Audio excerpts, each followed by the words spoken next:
Hey, good morning everybody. I just wanted to take this few minutes. I got to the labs a little early.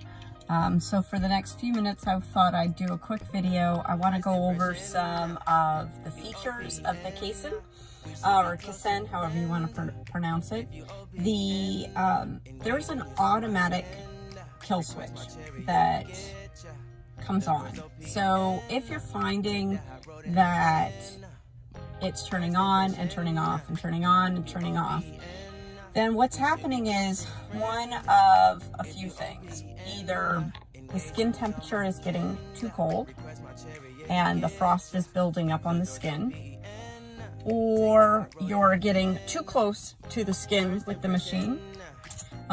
Either thing could cause skin burning, and I have an example of that which I will attach so you can see what a burn would look like. Take the hot road and hop in.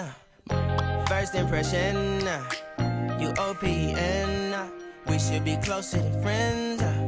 If you OPN, engaging. It does in fact take quite some time for a burn like that to happen. A lot of condensation has to build up on the skin, and one thing that I cannot reiterate enough is you need to make sure that the skin stays dry. So this is the Pro, the Kaasen Pro.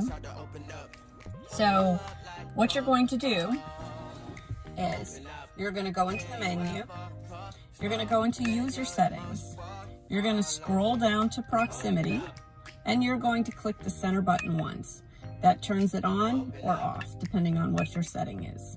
So if it's on, then what you'll see is as you're spraying and you're applying the gas, this shows up.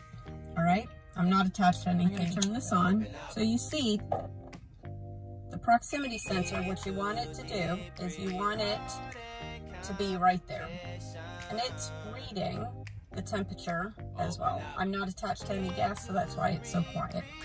So as you move closer, it will start beeping at you and turn on. Now, if you go into user settings and you turn the proximity sensor off, so what will happen when we scroll out of this is you'll see a big X over the proximity. So now, in this case, it's not going to turn off if you go too close to the skin. So, as you can see, my hand is totally over it and the timer is still running. So, you run the risk of damaging the skin by bringing the gas too close to the skin when your proximity sensor is turned off.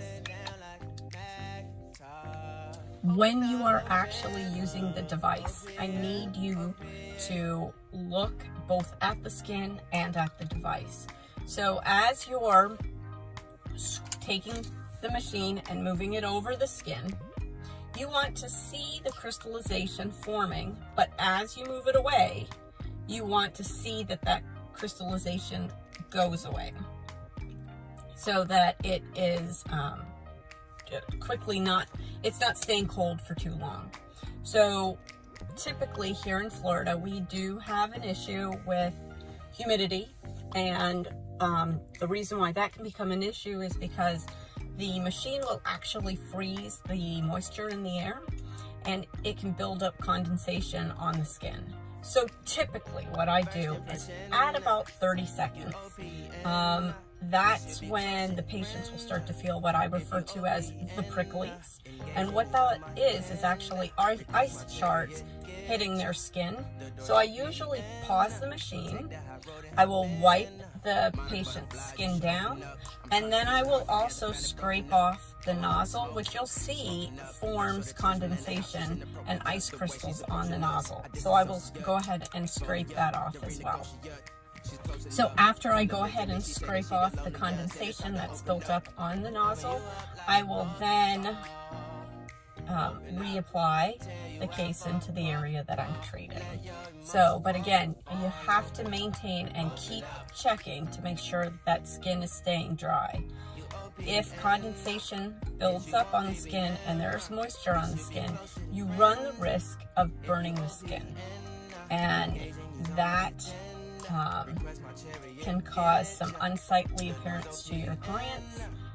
It does in fact take quite some time, and realize that if you've burnt your patient to this point, it really hurts. They've gone through quite a bit of pain, and I'm surprised that they haven't said something to you during the treatment.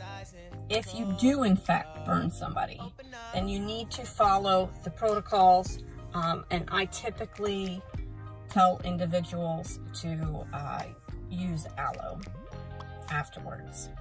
If you even suspect that you've burnt somebody, apply some aloe to the skin.